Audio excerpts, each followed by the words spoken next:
ये अंदाजा लगाकर रखना, ये विचार करना, आप आए हो भगवान देवाधिदेव महादेव की शिव भक्ति को करने के लिए और भगवान शंकर को प्राप्त करने के लिए। आपकी शिव भक्ति कोहरे में, ठंड में, और ठंड भी भयंकर ठंड में आप इतने प्रेम से रात भर भगवान की कथा का इंतजार कर रहे हो, यह आपका अखंड तप है। और हमारे भगवान शंकर की तो शिव भक्ति में सब कुछ समाया। रविवार, सोमवार, मंगलवार, बुधवार, गुरुवार, शुक्रवार, शनिवार, ये सारे वार और परिवार सब शिव का अविरल भक्ति है। शिव उपास रखो, मना नहीं है, ना रखो वो भी ठीक है, पर इतना याद रखो कि उपास एक और होता है। एक उपास होता है आपका भूखा रहना, भोजन त्याग देना, खाना पीना त्याग देना, और दूसरा उपास होता है कि सबके साथ रहो, भोजन भी करो, मना नहीं, पर दूसरा उपास है किसी का दिल मत दुखाओ। ये सबसे बड़ा उपास है। भगवान की अविरल भक्ति को धारण करना, भगवान के भरोसे रहना, भगवान की भक्ति में डूबना, अपने चित्त वृत्ति में अपने अंदर परमात्मा को बिठाना। कभी किसी ने कहा कि तुम भगवान के मंदिर में जाकर लंबे पांव कर कर बैठ जाओ? कोई ने कहा नहीं। पांव को मोड़कर, पालकी लगाकर, जैसे आज तुम लोग बैठे हो ऐसे ही पांव को मोड़कर शंकर के मंदिर में जाकर बैठो, हाथ जोड़कर बैठो। कथा में गए हो, पांव मोड़कर, हाथ जोड़कर कथा का तत्व ग्रहण करो। क्यों कहा कि मंदिर में कभी भी अपने पांव लंबे कर कर नहीं बैठना, पांव मोड़कर बैठना। पांव मोड़ने से मतलब है कि मंदिर में जब भी जाना, भगवान के पास जब भी जाना, कथा में जब भी जाना, तो अपने दिल को संसार से मोड़कर परमात्मा के पास लेकर बैठना, तो परमात्मा मिल सकता है। गौ, गुरु और गोविंद, इन तीन के सामने कभी पांव पसार के नहीं बैठा जाता। गोविंद मतलब भगवान, गाय माता खड़ी है, आप पांव पसार कर कभी ना बैठे। गौ भी नहीं बोलेगी, गुरु भी नहीं बोलेगा, गोविंद भी नहीं बोलेगा। पांव लंबा कर कर बैठे हो तुम, अगर भले बैठे हो पर ये नहीं बोलेंगे, परंतु उसका पाप हमारे माथे पर जरूर चढ़ेगा। इसलिए गौ, गुरु और गोविंद के सामने पांव को लंबा कर कर नहीं, पांव समेट कर बैठना चाहिए, मोड़ कर दिल को परमात्मा में छोड़ना चाहिए और भगवान की भक्ति को धारण करना चाहिए। बोल बम का नारा है, सारी समस्या का हल। दुनिया के लोग कहते हैं श्री शिवाय नमस्तुभ्यम में ऐसा क्या है? हम कहते हैं विद्येश्वर संहिता शिव महापुराण की पढ़िए, उसको अच्छे से अध्ययन करिए, उसमें आपको मिलेगा कि किसी श्री शिवाय नमस्तुभ्यम बोलने वाले का मात्र मुख का दर्शन कर लो तो हजारों अश्वमेध यज्ञ का फल मिल जाता है, सारे पाप समाप्त हो जाते हैं। श्री शिवाय नमस्तुभ्यम किसी के दरवाजे पर अगर लिखा हुआ है, लगा हुआ है, तो दरवाजा बंद भी है, कोई आया दरवाजा बजाया, उसने पढ़ लिया श्री शिवाय नमस्तुभ्यम, उसका दरवाजा खोला, उसके मुंह का दर्शन करा, मुख का दर्शन करा, तो हमारा भी कल्याण हो गया। उसने पढ़ा तो उसका भी कल्याण हो गया। अपने दरवाजे पर लगा दो श्री शिवाय नमस्तुभ्यम, अपनी गाड़ियों पर चिपका दो श्री शिवाय नमस्तुभ्यम, अपने वाहनों पर लगा दो श्री शिवाय नमस्तुभ्यम। शिव तत्व। श्री शिवाय नमस्तुभ्यम,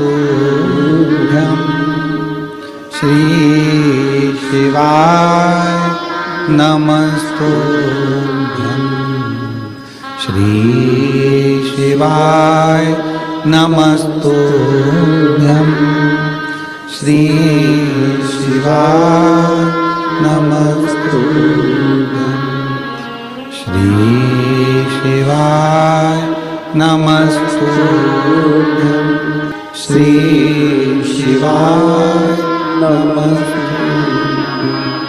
हम जब मुख से उच्चारण करें, हम जब अपने दरवाजे पर, अपनी गाड़ियों पर, अपने व्यवसाय में श्री शिवाय नमस्तुभ्यम लिख देते हैं, समझ लेना कि वो व्यापार तुम्हारा नहीं है, शंकर उसके अधिपति बनकर उसको संभाल रहे हैं। तुम्हारा घर शिव का घर। तो हाथ पे लिखाया कमला, शादी हो रही थी तो अंगूठी पे लिखा दिया के, और उसका नाम था मंगूलाल तो लिख दिया एम। तो मालूम पड़ा वो अंगूठी भी छूट गई, वो शरीर भी छूट गया, वो फार्म हाउस भी छूट गया, वो घर भी छूट गया।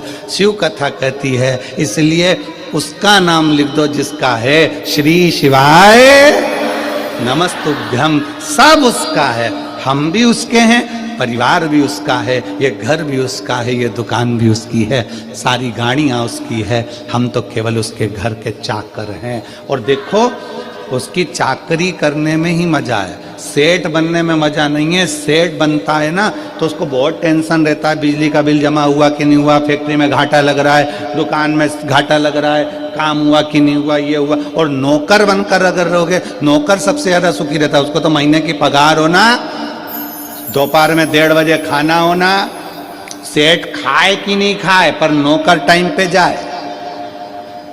बोला सही है कि गलत है? सेठ टिफिन खाए कि नहीं खाए पर नौकर अपने समय पे बिल्कुल बड़े टाइम पे देख लेगा, 12:30 बज गई, अपना टाइम हो गया, अपन तो चले, अपन खाए। तुम्हारा काम जानो, तुम्हारी फैक्ट्री जाने, तुम्हारी दुकान जाने, तुम्हारा व्यापार जाने, नौकर को टाइम टू टाइम काम चाहिए। 2 बज गई, सेठ जी चाय नहीं आई, सेठ भले चाय नहीं पिए, नौकर के लिए 2 बजे चाय बुलवाना पड़ती है। इसलिए भगवान को सेठ बना दो, अपन नौकर बन जाओ, सारी जिम्मेदारी उसकी कि वो जाने उसका काम जाने, वो जाने उसका काम। अपन नौकर बनो ना शंकर के, परमात्मा के चरणों के, हम तो उसके दास हैं।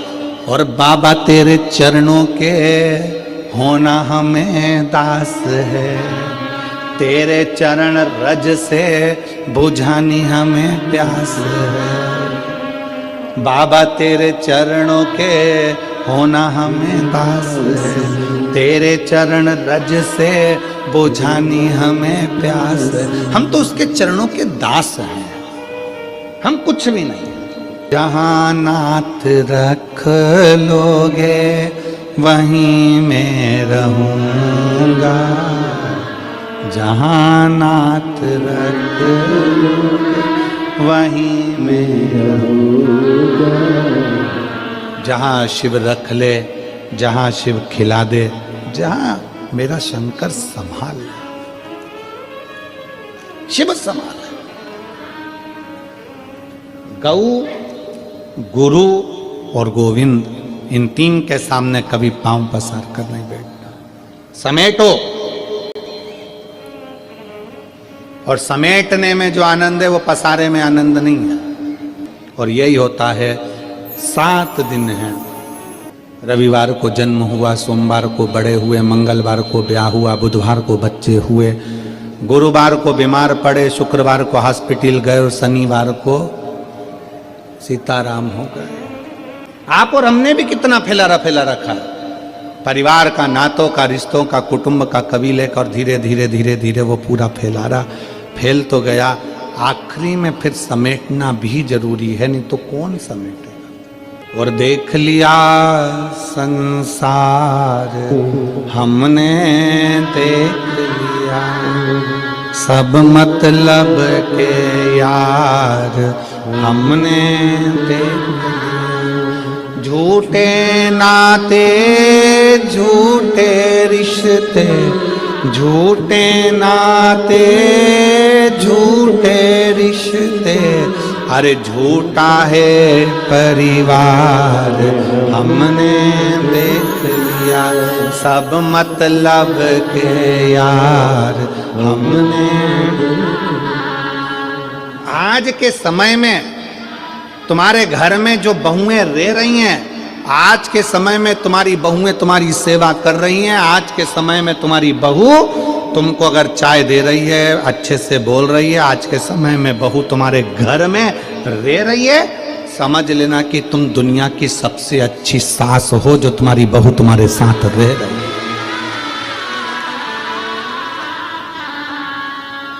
और मैं बहुओं को भी धन्यवाद दूंगा कि आप बहुत अच्छी बहू हो जो अपने सास ससुर के साथ रह रही हो।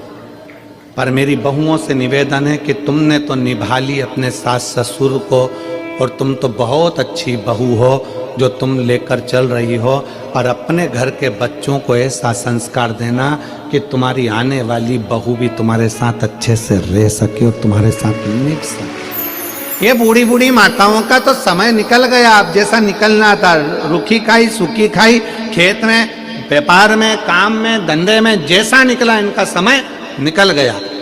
अब अपनी बारी है। आदि कमरिया पे साड़ी INT की बारी, अब बारी अपनी है। एक पति पत्नी एक दोस्त के यहाँ गए, पति का दोस्त था, पत्नी भी उसके साथ में गई।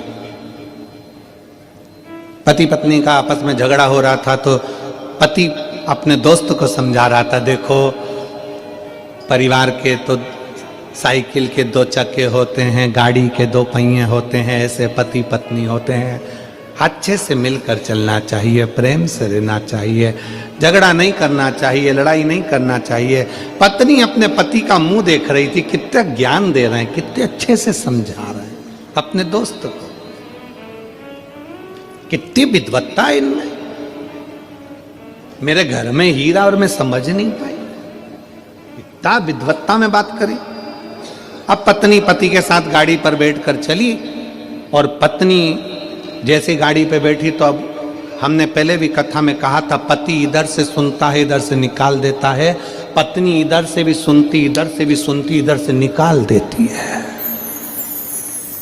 अब पत्नी ने बोलना चालू करा, तुम कितना अच्छा बोलते हो, कितना अच्छे से बोल रहे थे कि गाड़ी के 2 चक्के होते हैं, ऐसा होता है वैसा होता है। तो पत्नी ने प्रश्न किया, एक बात पूछो तुमसे। पति ने बोला, पूछ, क्या पूछना है। अब अच्छा खासा सब हो गया, तब लड़ाई करने की तैयारी थी। एक बात पूछो तुमसे। हाँ पूछो, क्या पूछना है। मान लो गाड़ी के 2 चक्के हैं, और एक चक्का अगर मान लो बेकार हो जाए, फट जाए, फूट जाए, पंचर हो जाए, तो फिर क्या करना चाहिए। पति बोला, स्टेपनी लगा के निकल जाना चाहिए। पत्नी ने तो गाड़ी रुकवाई और जो झगड़ा करने बैठी, एकदम से जो झगड़ा कर, समझ वाला विषय, समझ का। मेरा माताओं से निवेदन है, मेरी जीजियों से निवेदन है, मेरे जीजाओं से निवेदन, अपने बच्चों को ऐसा संस्कार देना कि आने वाली पीढ़ी श्रेष्ठ हो। निवेदन है मेरी जीजियों से, मेरे जीजाओं से, अपने दिल में शंकर को ऐसा बसा लो, ऐसा बसा लो, ऐसा बसाओ, शिव महापुराण की कथा को अपने दिल में ऐसा बिठा लो कि दुनिया के लोग जब जब तेरा नाम ले तब तब याद आ जाए कि ये शंकर जी की बहुत सेवा करती है, शिव की भक्त है, शंकर की उपासक है। अपने शिव को इतना इतना अंदर भर लीजिए, इतना भर लीजिए। शंकर के मंदिर नहीं जा सकते तो शंकर के भक्त का दर्शन कर लो।